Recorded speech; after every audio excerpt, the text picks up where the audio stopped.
So I want you to just paint a picture in your mind for a second. Okay. The date is Friday, March 6, 2026.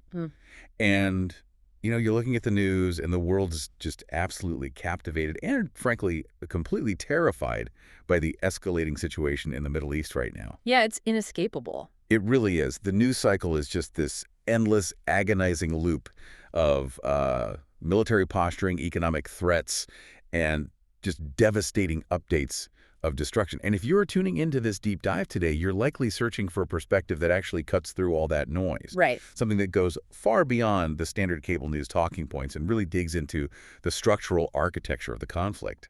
And well, that is exactly what we were going to do today. So welcome. It's good to be here. Yeah, glad to have you. Our mission today is to unpack a very specific, highly significant piece of source material. We are looking at the summary of a Friday sermon delivered literally today, March 6th, 2026, by Hazrat Mirza Masroor Ahmad, who is the head of the worldwide Ahmadiyya Muslim Community. Which is a huge global community. Exactly. And when we analyze a text like this, dealing with incredibly heavy politically charged actions involving the U.S., Israel, Iran, various Arab nations, our objective here is to impartially map out the worldview it constructs. We have to be clear about that rule right up front. Yes, the impartiality rule. We want to understand the architecture of its arguments, how a major Islamic leader frames the catastrophic effects of this war, and what he sees as an urgent existential call for Muslim unity. And we're doing this entirely without endorsing a specific political narrative. We are just here to analyze the how and the why of this message. And what's fascinating here is the sheer scope of the rhetorical approach. You might expect a religious sermon delivered during a time of such global wartime anxiety to focus solely on theological comfort. Right, like retreating into prayer. Exactly, retreating entirely into spiritual abstractions. But this text does the exact opposite. It seamlessly weaves together these sweeping, surgical, geopolitical critiques with deeply personal spiritual calls to action. It really bridges the macro and the micro. It does. It bridges the global superpowers, economic sanctions, the military-industrial complex with the individual believer's responsibility, resilience, and faith.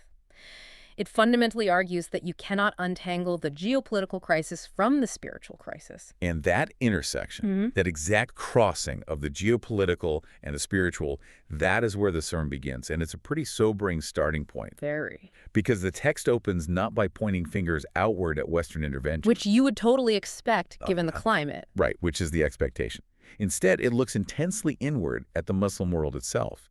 It outlines the original, foundational purpose of Islam as brought by the Holy Prophet, which was directing people towards the belief in one God, safeguarding human rights, and living harmoniously. That's the ideal. That's the ideal. Yeah. But it immediately juxtaposes this beautiful, cohesive ideal with the incredibly stark reality of modern Muslim disunity. His Holiness states that despite professing the exact same fundamental creed, there is immense destructive discord among Muslim nations right now. It is a rhetorical choice that establishes a foundation of extreme accountability. How so? Well, if you are going to deliver an address about a catastrophic global war, starting by highlighting the internal structural failures of your own broader religious demographic is a bold, uncompromising move. Yeah, he doesn't pull any punches. Not at all. The text makes a very specific, pragmatic assertion. It points out that the Muslim world today is not lacking in material means. Right, they have resources. It's not lacking in wealth at all. We're talking about nations with immense oil reserves, massive sovereign wealth funds, highly strategic geographic positioning. Yet, according to the sermon, these nations lack good standing on the world stage. And crucially, they lack good standing in terms of their faith. Exactly, because their geopolitical actions simply do not conform to the ethical teachings they profess to follow. Okay, let's unpack this for a second. I want to play devil's advocate. Go for it. In a moment of acute crisis, when external threats are actively dropping bombs or threatening entire economies, isn't there a strategic risk in airing out internal dirty laundry? Like, why focus on the internal hypocrisy when the external threat is so immediate?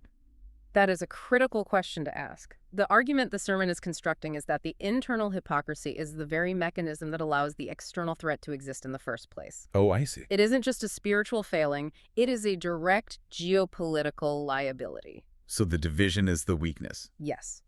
When nations within a shared religious or cultural bloc view each other with more suspicion and hostility than they view outside powers, they actively invite those outside powers in. That makes a lot of sense. Think of it like a biological immune system. Okay. If a body's immune system is attacking itself, if the cells are in constant conflict with each other. Like an autoimmune disease. Exactly. It has zero defense against an opportunistic virus from the outside.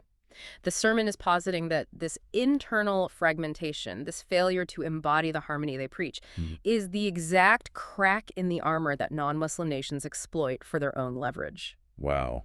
Yeah, having all the wealth in the world means nothing if you have zero unified agency to protect it. Exactly. And the text doesn't just diagnose this immune system failure, it actually offers a specific theological solution rooted in the Ahmadiyya Muslim community's core beliefs. It does. It points to a divinely established provision to unite the Muslim world, which is the manifestation of the promised Messiah in this era. For the listener who might not be intimately familiar with this terminology, the sermon explicitly states it is the responsibility of Ahmadi Muslims to strive toward uniting the global Muslim world based on this provision. Right, and it's really important to unpack what that means in the specific context. The Ahmadiyya Muslim community believes that the founder of their community, Mirza Ghulam Ahmad, is the promised Messiah foretold by the Holy Prophet to appear in the latter days to rejuvenate Islam and unite mankind. So it's a very foundational belief. It is their core tenet. And by bringing this into the geopolitical analysis, the sermon grounds the commentary firmly within their specific theology. The underlying belief here is that secular political treaties, UN resolutions, economic alliances The usual tools of diplomacy. have utterly failed. They've failed to achieve unity because they are inherently flawed and self-serving. Right. Therefore, divine intervention, recognized through the promised Messiah, is the required catalyst for genuine, lasting unity. It shifts the burden of action directly onto the believers themselves. Uniting the world isn't framed as just some lofty political ideal. It is framed as a strict religious obligation. Which brings us to the inevitable consequence of that disunity. Because once that internal house is divided, the door is just kicked wide open for external forces. Wide open. And here is where the sermon transitions into making some incredibly bold, sweeping geopolitical claims regarding Western intervention. It explicitly states that Western nations deliberately stirred discord in Muslim lands, specifically to control their resources. It doesn't mince words. It really doesn't. And it introduces a very potent, heavily weighted term. It says the powers of the Antichrist will never let us live in peace because they thrive on constant discord. The application of the term Antichrist, or in Islamic eschatological terminology, the Dajjal, is one of the most intellectually rigorous parts of this entire text. Tell me more about that, because that word carries a lot of baggage. It does. Often when people hear Antichrist, they picture a Hollywood movie. Right, like a literal supernatural monster with horns roaming the earth. Exactly. But in the intellectual tradition of this community, and specifically in the context of the sermon, it's utilizing the concept of the Dajjal to describe systemic, structural, and economic global powers. So it's an institution, not a person. Yes. The root of the word Dajjal implies deception. So it is characterizing the Antichrist not as a single mythical being, but as a vast system of deception.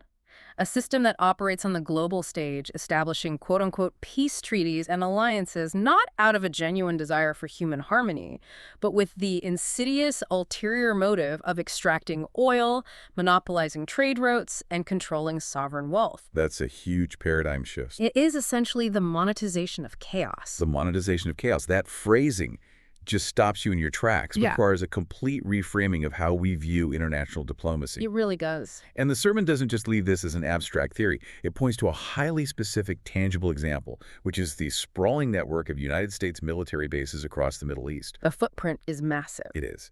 And the text asks a very pointed, almost logical question. These bases were supposedly established to protect these Arab-posed countries. But His Holiness asks, protect them from what? The sermon argues that the U.S. itself actively created the threats, or significantly exaggerated and manipulated the perception of those threats, solely to secure a military foothold in the region to assert their own global superiority. It demands that the listener engage in some rigorous critical thinking about the protection versus control paradigm. Yeah, where's the line between those two? If we look at historical precedents, How often do global empires use security as a pretext for economic or military dominance? Pretty much constantly. It is arguably the oldest imperial strategy in the book. Think of a classic protection racket. Like the mafia. Exactly like the mafia. You convince a neighborhood that they are in grave danger from a rival faction. You offer to put your armed guards on their street to keep them safe. But in exchange, you now control who enters the street, you take a cut of all the businesses, and if the neighborhood ever asks your guards to leave, suddenly you become the threat. Wow. Yeah, that's exactly the dynamic being described. The sermon is aggressively challenging the foundational, televised narrative of Western intervention. It is stripping away all that rhetoric of defending democracy and stating clearly, you are not the regional police, you are opportunistic extractors. And when you talk about needing a boogeyman to justify this massive multi-billion-dollar military presence, that naturally brings us to the elephant in the room, Iran. Iran. The sermon certainly doesn't shy away from their role in this escalating crisis.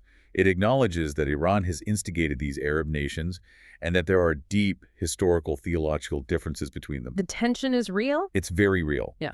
But the crucial caveat the text adds is that Western nations saw this existing localized discord and ruthlessly poured gasoline on it to take advantage. Exactly. The sermon is highly nuanced here. It doesn't absolve Iran or the various Arab nations of their agency or their own poor decision-making. Right. They still made their choices. But it highlights how a superpower operates within and manipulates that existing regional tension.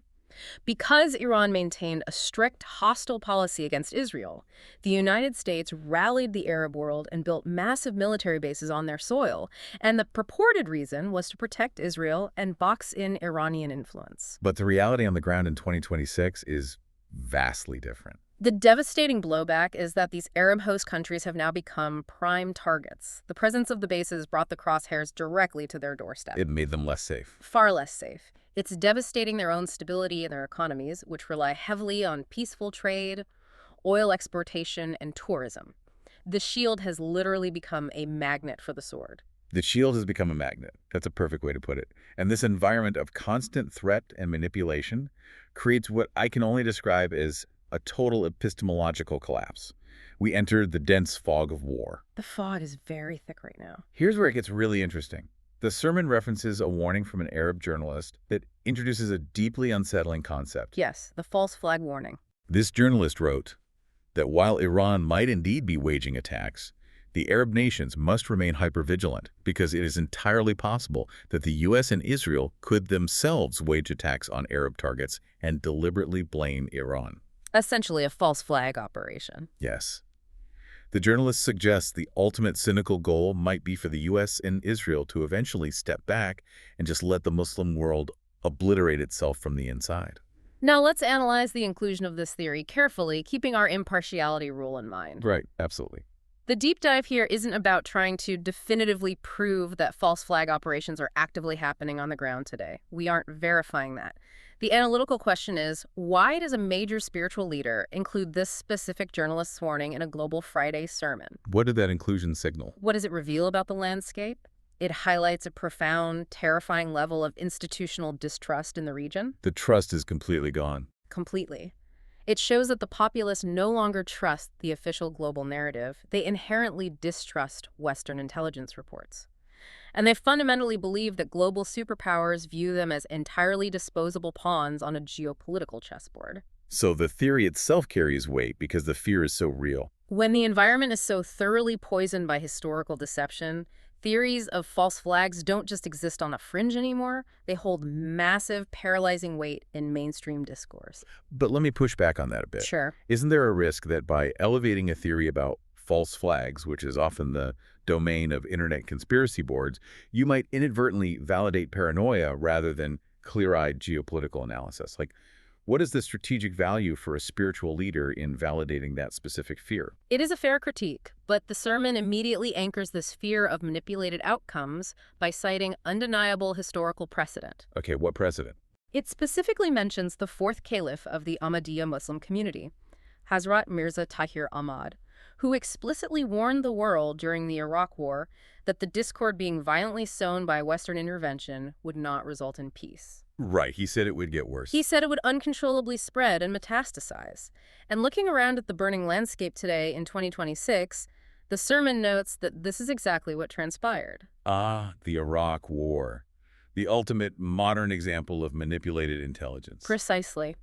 The Iraq War is now almost universally recognized as a profoundly destabilizing, catastrophic event built on faulty or deliberately manipulated intelligence regarding weapons of mass destruction. The WMDs that were never found. Exactly. So by drawing a direct chronological line from the deceptions of the Iraq War to the acute crisis of 2026, the sermon is offering a pragmatic warning to its listeners. It's saying, remember what happened last time. It's saying, they lied to you then to manufacture consent for a war. Why on earth would you implicitly trust their intelligence narratives now? It is a powerful call for extreme caution. It's urging the Muslim world not to be goaded into destroying each other based on intelligence provided by nations with a proven track record of deceit. It is a demand for critical media literacy on a survival level. You have to question everything you read. And those justifications for war, whether they were real or manufactured, they are always inextricably tied to economics. Always follow the money. Always. The text asserts that the U.S. attacked Iran based on hypothetical threats. The idea that they might have a nuclear bomb or they might launch a preemptive strike. Going to war over what could happen. Exactly, rather than what has happened. And the financial mechanics of this hypothetical war are just mind-boggling. The sermon highlights a very specific, stark economic asymmetry that completely defines modern combat. The economics of modern warfare are truly terrifying when you break them down, and the sermon does this brilliantly. It points out the missile costs. Yes. It points out that Iran can mass produce and fire a missile that costs roughly $50,000. Which sounds like a lot to an average person. Sure, but in the grand scheme of military budgets, $50,000 is literal pocket change. Right. But for the United States to intercept that single, relatively cheap missile using advanced proprietary defense systems, it costs many millions of dollars per interception. Millions to stop 50,000. Exactly. The return on investment for the instigator is massive. They can bleed you dry financially without ever setting foot on your soil. The defensive cost is a continuous economic hemorrhage. So the obvious glaring question is, who is going to pay the bill for all these multi-million-dollar interceptions? Because the U.S. national debt is already astronomical. It's in the trillions. Right. And His Holiness puts forward a theory that is incredibly cynical, but historically incredibly plausible. He argues that the U.S. has absolutely no intention of bearing this cost alone. Not a chance. Instead, they will extract the funds from the Arab countries under the guise of providing defense. They will systematically drain the Arab economies to pay for the shield that the U.S. themselves necessitated by establishing bases there in the first place. It is a devastating, closed-loop cycle of economic attrition. A closed loop. That's terrifying. You create the geopolitical threat by antagonizing a region. You then sell the defense against that very threat to your allies. And when the defense costs billions of dollars a week, you send the invoice to the nations you are supposedly protecting. You literally make them pay for their own endangerment. You demand they open their sovereign wealth funds, you decimate their oil reserves, and you drive up global prices. The sermon is outlining a sophisticated system of global economic coercion. It is arguing that the war isn't just about dropping bombs, it is about bankrupting nations to maintain total, inescapable hegemony. And what's truly chilling is that no one is immune to this coercion, not even Western allies. The sermon brings up this incredible, alarming anecdote about the president of Spain. Yes, the Spain example is crucial. When he had the basic sovereign boldness to state that Spain would not partake in this war, what happened? He was immediately threatened with having all U.S. trade cut off. And this is where we need a good metaphor to understand the gravity of this economic bullying. Let's hear it. Think of the global economy as a hub-and-spoke banking model. Okay, like a bicycle wheel? Exactly. The United States and its financial institutions are the central hub. All the allied nations are the spokes. If a spoke, like Spain, decides it doesn't want to turn in the same direction regarding this specific war, the hub doesn't just argue with them, it threatens to detach them entirely. It cuts them off from the center. For the listener at home, imagine your bank calling you and threatening to freeze your life savings, cancel your credit cards, and lock you out of the financial system entirely, simply because you refuse to shop at a specific grocery store they own. That would be extortion. It is an exertion of power that completely bypasses democratic debate. It paints a picture of a mafia-style shakedown on an international scale. I mean, the current U.S. vice president is quoted in the text as saying that if a nation doesn't support them, they will seize control of its resources. That isn't diplomacy, it's extortion. Pure and simple. But as heavy and analytical as the economics and the politics are, the sermon pivots to something even heavier, something that demands deep moral reflection, which is the profound human cost. This is the emotional and ethical core of the entire text. It really is. His Holiness points out that scores of innocents and children have been killed, and he highlights a sickening, pervasive media double standard. He specifically cites American columnists who have pointed out this exact hypocrisy, which shows he is observing the Western discourse very closely. He's reading their own writers. Yes. The text notes a glaring disparity in how human life is valued in the global media apparatus. This raises an important question for all of us. What's that? If a few children were tragically killed in the West, it would dominate the headlines globally for days, if not weeks. Oh, absolutely. The coverage would be nonstop. There would be televised vigils, continuous breaking news coverage, and immediate, unified international condemnation. But when a school or a hospital is bombed in the Middle East, whether in Palestine or Iran or elsewhere, it is met with an eerie silence. It barely makes the ticker at the bottom of the screen. It is treated as a fleeting footnote, a sterile statistic in a broader geopolitical game. The gravity of that is immense. It asks you to really look in the mirror regarding how we consume news. What does it say about the global valuation of human life when Middle Eastern lives, when Muslim lives are treated as mere collateral damage? They are reduced to numbers. Numbers on a spreadsheet of a hypothetical preemptive war. It is the ultimate psychological dehumanization, and sadly, it is a prerequisite for sustaining these types of conflicts. You have to dehumanize them to keep dropping the bombs. If the global public truly valued those lives equally, if they saw the faces of those children with the same empathy they reserve for their own neighbors, the wars would become politically untenable overnight. The public wouldn't stand for it. The public outcry would halt the war machine. Therefore, the narrative must dehumanize them. Furthermore, the sermon systematically dismantles the moral pretexts that superpowers use to justify the violence. Like what? For instance, the recurring claim that Western military intervention is designed to grant freedom to oppressed people, specifically focusing on the liberation of Iranian women. Yes, the classic white knight narrative. We're going in to save them. The text actually cites a female European member of parliament who bluntly stated that women have never in history gained freedom as a result of an American war. It completely debunks the idea that you can bomb a nation into female empowerment. Or democratic enlightenment. Just doesn't work.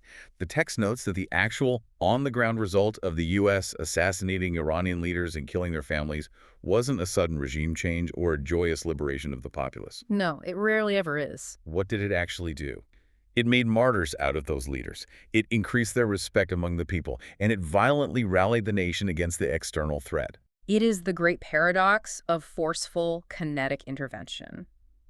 By trying to aggressively decapitate a regime under the guise of liberation, you almost always end up hardening the civilian population's resolve. You prove their point. You entrench the very forces you claim to be fighting because you validate their narrative that the outside world is an imperial threat.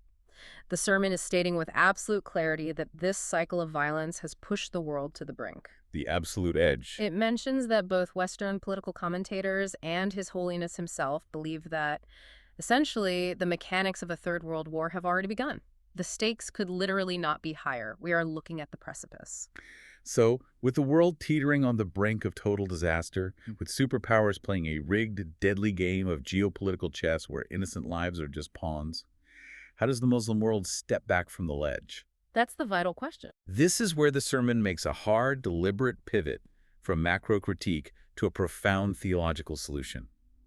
His Holiness moves entirely away from analyzing the failures of Washington or the UN and turns directly to the theology of the Quran. He prays for the Muslim world to unite and drop these petty, destructive disputes over sectarian belief differences. He provides a fascinating, deeply instructive historical precedent regarding tolerance. The story about the Holy Prophet. Yes. He shares an anecdote about the Holy Prophet Muhammad's extreme, almost unfathomable forbearance. During a time of intense conflict, when companions warned the Prophet that a certain individual in their ranks was a known hypocrite. Someone essentially acting as a fifth column. A traitor from within, exactly. The prophet categorically refused to take any punitive action against him simply because that person outwardly proclaimed the Islamic creed. That requires a staggering level of psychological and leadership discipline. Unimaginable restraint. To know definitively that someone is actively working against you from the inside during a time of existential war, but to still safeguard their rights just because they profess the creed. It requires a level of restraint that feels almost alien to modern reactionary politics. It sets a standard of tolerance that is light years away from the sectarian violence and proxy wars we see today. Light years. And then the sermon brings in two specific Quranic verses, chapter 49, verses 10 and 11, to provide a literal, step-by-step conflict resolution model.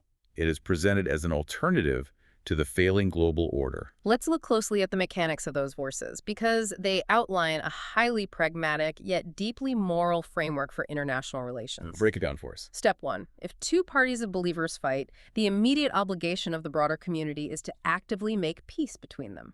Neutral arbitration. Okay, that's step 1. Step 2. If one party refuses that peace and actively transgresses against the other, the community must collectively fight the transgressor until they submit to justice. It is a mandate for collective security. You don't just stand by. Right. And step 3. Once they return to justice, you do not punish them vindictively. You do not impose crushing generational sanctions. You make peace with absolute equity and act justly. That's the key difference. The lack of vindictive punishment. And the foundational philosophical reason given for all of this in verse 11 is simple but profound. All believers are brothers. So what does this all mean for you?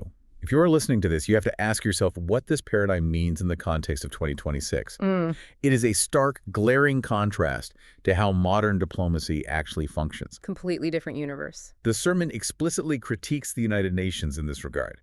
It argues that the UN fails precisely because it is driven by the vested interests of the superpowers who hold veto power. The veto power ruins the neutrality. The veto system is built-in inequality. It guarantees that justice is subordinate to the national interests of just 5 countries. The sermon asks a revolutionary question.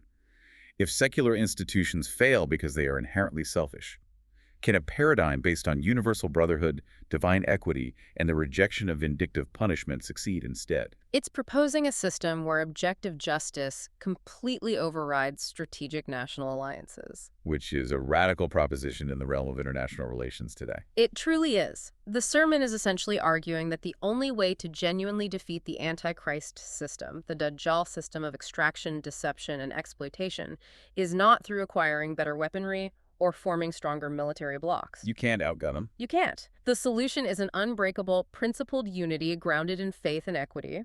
It is saying that true spiritual brotherhood, if actually implemented, is the ultimate geopolitical shield. It renders the divide and conquer strategies of superpowers completely obsolete. And to really drive home what that kind of faith, resilience, and brotherhood looks like on a tangible human level, the sermon ends with something so incredibly moving. It's a beautiful shift in tone. It brings us to the final act of this text. His Holiness shifts the tone entirely. We go from the macro-level anxiety of a world war, from the geopolitical chessboard, down to the intimate and the personal. He announces funeral prayers in absentia for 2 specific individuals, Sahibzadi Amatul Jamil and Dr. Rashid Ahmad Khan. This is a crucial, brilliant rhetorical device. How so? After spending an hour laying out a terrifying apocalyptic vision of global conflict, economic ruin, and systemic deception, you have to anchor the listener back in the capacity of the human spirit. Otherwise, the message is just pure despair. Right, you can't just leave people in the dark. Exactly. These aren't just standard obituaries being read at the end of a service. They are mobilizing parables. They are living embodiments of the exact qualities His Holiness is demanding from the global Muslim community to survive the crisis he just described. Let's talk about Sahibzadi Amatul Jamil first. She was the youngest daughter of the second caliph of the Ahmadiyya Muslim Community. She had this incredible, exalted lineage within the community. But the stories shared about her life are entirely about profound humility and egalitarianism. The shoe polishing story is incredible. It is. So there is this beautiful story. She had left her shoes outside next to her father's, assuming a jama'at worker, essentially a community volunteer or a staff member, would clean them, as was typical practice at the time. Very common practice. But her father, the second caliph, who is the supreme spiritual leader of the community, saw this. He told her that if she couldn't polish her own shoes, she should give them to him, the caliph, and he would polish them for her. But he made it absolutely clear she should not make a worker do it simply because of her status. That anecdote is a masterclass in leadership and the active destruction of class hierarchy. It's such a striking image. Here is the spiritual and administrative head of a global community offering to do menial labor for his daughter to teach her a fundamental lesson. You are not above the workers. Your lineage does not grant you the right to subjugate others. It contrasts so sharply with the rest of the sermon. That's the point. In a sermon that just spent its entirety lambasting the arrogant, bullying, extractive behavior of global superpowers, this story serves as the ultimate moral counter-narrative. It is stating that true power, true leadership, is fundamentally rooted in service, equality, and humility, not in coercion and status. If superpowers polished shoes, so to speak, we wouldn't be on the brink of World War III. That is a brilliant way to connect the micro to the macro. It's about ego. And then there is the story of her grief, which is equally profound. Her mother passed away when she was only 7 years old. Just devastating. The text describes her wailing and agonizing grief, as any child would. The second caliph, her father, goes to console her, but he doesn't just offer standard platitudes. He doesn't just say, oh, it'll be okay. He doesn't coddle her. He doesn't. He asks her a deep theological question. He explains that the Holy Prophet passed away, the promised Messiah passed away, and then asks this 7-year-old girl, is your mother at a rank greater than them? It is an incredibly challenging, yet ultimately deeply liberating way to frame grief. To ask a 7-year-old that. It demands total, radical submission to the will of God. It places individual suffering within the grand, unavoidable reality of mortality that even the most exalted spiritual figures faced.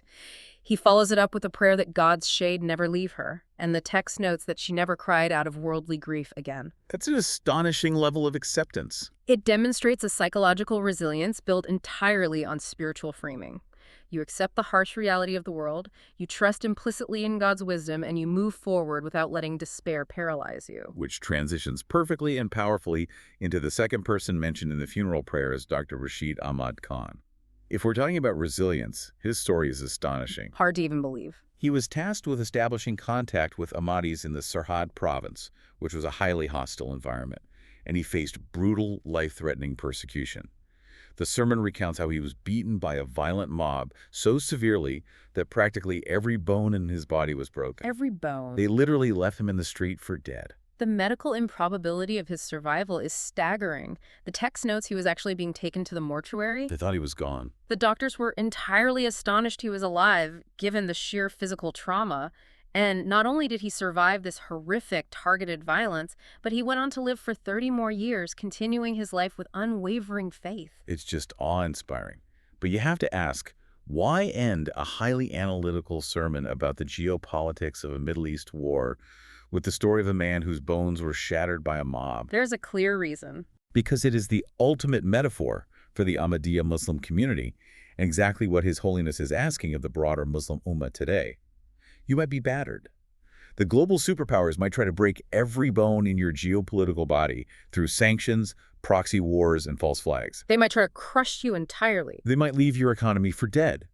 But with unwavering faith, with submission to God, you can survive the trauma. You can outlast them. Precisely. These personal accounts mobilize the listener. They take abstract, lofty concepts, egalitarianism, radical submission to God's will, indestructible faith in the face of overwhelming, violent opposition, and they prove that human beings are capable of embodying them. It brings it down to reality. They provide the practical moral blueprint required to face the apocalyptic geopolitical landscape described in the first half of the sermon. It is a message of ultimate hope forged in the fires of extreme adversity. It has been an incredible, heavy, and deeply illuminating journey today. We have traversed a massive landscape in this deep dive. We covered a lot of ground. We started by looking at the stark, painful contrast between the harmonious ideals of Islam and the fractured, vulnerable reality of the modern Muslim world. We analyzed the sermon's bold assertion that Western powers, operating as this systemic, deceptive antichrist, use the illusion of protection to establish military bases and extract immense wealth. The protection racket. We ventured into the terrifying fog of war, looking at the deep epistemological distrust of intelligence and the paralyzing fear of false flags. We examined the brutal mechanics of economic coercion, where cheap missiles cost millions to intercept, bleeding out Arab economies while sovereign nations are bullied with catastrophic sanctions. The hub and spoke model. We confronted the sickening media double standards regarding the value of human life. And finally, we looked at the Quranic blueprint for peace, anchored by those deeply moving, intimate stories of true resilience and humility. It is an immense amount of information to process, and it challenges many of our preconceived notions about global politics. I want to leave you, the listener, with a final thought to mull over as you go about your day. Let's hear it. The sermon paints a vivid picture of a world where massive, highly advanced superpowers use kinetic weaponry, economic sanctions, and manipulated proxy wars to secure resources, all while secular institutions like the UN remain completely paralyzed by the vested interests of the veto system. The broken system. It begs a profound question. In our highly interconnected, hyper-militarized modern era, is grassroots moral and spiritual unity, the kind of equitable brotherhood described in the Quran, embodied by individuals who polish their own shoes and survive broken bones through sheer faith, actually the only pragmatic, viable defense a decentralized community has left against the machinery of global superpowers? That is a phenomenal, deeply challenging question to leave off on. A huge thank you to you, the listener, for joining us on this extensive deep dive. We know this was incredibly heavy, complex material, but engaging rigorously with these diverse perspectives is exactly how we build a truer understanding of the world around us. Keep thinking critically, stay intensely curious, and continue exploring the sources that shape the narratives of our time. We will catch you on the next deep dive.